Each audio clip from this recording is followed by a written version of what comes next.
Donald Trump has been very clear about his immigration policy. He wants to end so-called chain migration. He wants to do away with visas that allow low-skilled individuals to come into the country.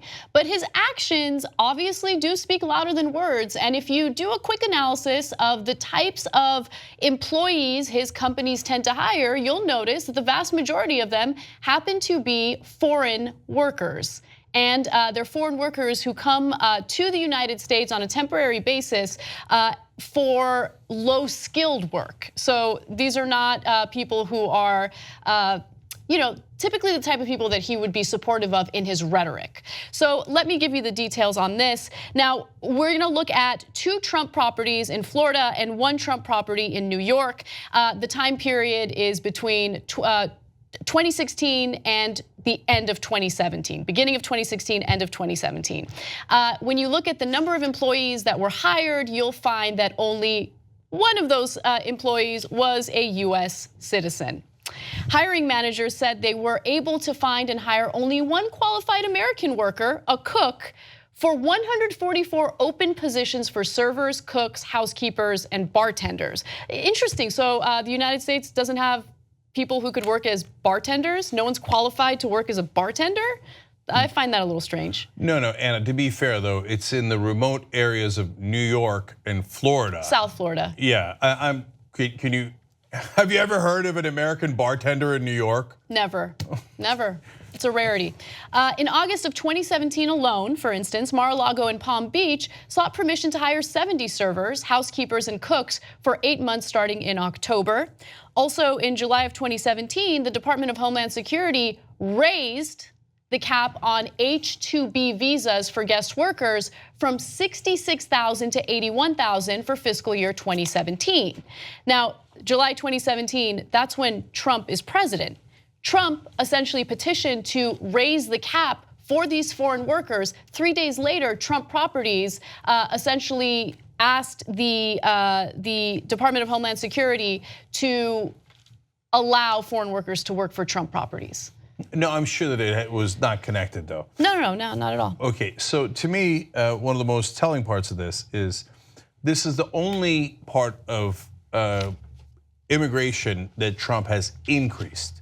So everything else has been decreased. So if you're an H-1B high-skilled worker, the tech guys are screaming that they need more workers there and they don't have enough coders, et cetera. Now, it's not like they can't pay enough money. They pay a lot of money. It's not like the agricultural workers, right? And they're like, we just don't have enough workers. Okay, but Trump says, no high-skilled workers here. I'm not raising the quota on the H-1Bs.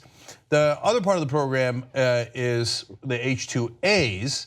Those are for agricultural workers, farm workers. Now, finding American workers for those are actually difficult, okay? And several different states have tried to kick out undocumented immigrants and then put out notices to try to get American workers and then increase the wages, and they still couldn't get it done, okay? But bartenders, cooks, servers, busboys. No American was qualified for those jobs. Actually, only 1 American was qualified for one of those jobs. But the other 143 job openings, they had to go to these foreign workers. And no American was qualified. I mean, what were they gonna do? What were they gonna do?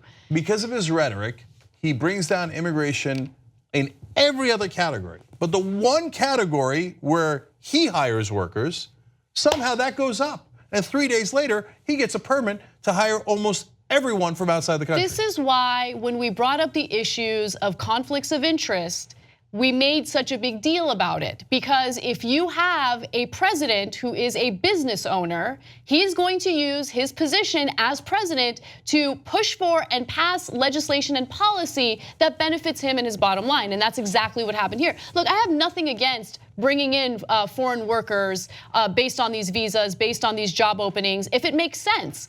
But in this case, I mean, listen to his rhetoric and then take a quick look at his actions. I'm pretty sure there were Americans that not only were qualified for those jobs, but would have gladly taken those jobs. So let's take a look at how much was offered in regard to pay. So Mar-a-Lago offered $10.33 per hour for housekeepers, $13.43 for cooks, and $11.88 for servers. No tips, which I don't understand. Why no tips? Anyway, so they offered wages comparable to what Americans are getting paid in other jobs. And so, the argument is always, oh, well, Americans won't take the jobs because they're not making enough money. But again, these are wages that are comparable to other companies that have similar job openings. So one way that you could have gotten American workers, if it was true, by the way, so by law, they have to follow this procedure to say, well, I tried to get American workers, but I couldn't. And oftentimes, especially for like H-1B workers, that's real. You actually, those are very specialized workers. You put out notices, you can't find anyone, and then you go outside the country. Okay, in this case, they're like, oh, well, we put it in a newspaper for a little while, and golly gee, we didn't like anyone who applied. And by the way, did the government check to see if any of the things that the Trump properties are saying is true? No, nobody checked, okay? And okay, so you can't get a cook for 13 bucks or whatever, why don't you try 15 bucks? What should be the minimum wage? Which, by the way, is the argument that people make, and mainly on the right wing, but some even on the left wing, saying, why don't you just increase wages? I mean, there is a price at which Americans will pick tomatoes. There's certainly a price at which they'll become a bartender. There are bartenders all across the country. So you made a really interesting point about how there is a price at which Americans are willing to do some of that agriculture work, which, by the way, is backbreaking labor, very difficult to do. But there have been multiple case studies, including in Napa Valley, California, at the vineyards, where the farmers would increase the wages. It would be beyond a living wage. They would also offer health benefits and other benefits to their workers in these job openings, and Americans did not want to take the jobs. Time and time again, they did not want to take the jobs. It's difficult work. It's so hard. And I think that we really overestimate how much of a difference the pay would make in certain fields of work. But not these fields. There's cooks all over the country. Okay, so so you don't take our word for it if you're a right winger, and there was very little possibility that you would. So I'm going to quote someone who can't stand immigration, Mark Kasparian, although I'm pretty sure that his family at some point immigrated here. Anyway, executive director for Center for Immigration Studies, he advocates for immigration restrictions. And he really, really likes Trump. But on this H-2Bs, he's confused, and he says that he's, quote, displeased with what Trump has done, and then goes on to say, and I'm going to soften the quote here, but he said it pretty harshly, it's a BS law written to ensure that employers don't have to hire Americans. And that's what Trump is taking and going, yes, I get richer. Well, pretend to be for America first. Look at my hat. My hat says make America great again. You think I'm going to hire Americans? Screw Americans. Of course, I'm going to hire people from what kind of countries?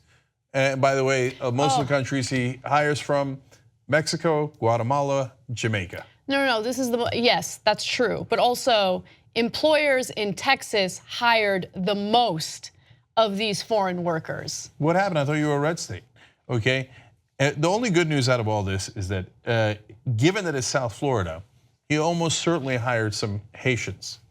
Oh my gosh. Who are now his cooks and his bartenders. I'm not saying anything, I'm just saying. Okay, and look, overall, if you're a Trump fan, you could deny it all you want, but anyway, these are facts. And so he never meant it. And now you know it, He doesn't care about you, he doesn't care about American workers. All he cares about is Donald Trump. How do I make Donald Trump richer if I got a sucker who's gonna vote for me because he thinks I care about the American worker, even though during the campaign, you saw the stories about how he would hire illegal immigrants, undocumented immigrants over and over and over again. And he would cheat and steal and do scam after scam, and the last thing he wanted to do was hire American workers. Why? I don't want to pay him. I don't want to pay him. I want to make more money, yeah. And he's doing it again as president and manipulating the laws. So if you're against immigration, he's playing you for a fool. Oh, get distracted by the wall, but don't look at all the foreign workers I just hired. If you like this video, bless your heart. We got a lot more where that came from. We do a full show every day, Monday through Friday. Come enjoy it ad-free by becoming a member, tytnetwork.com/join.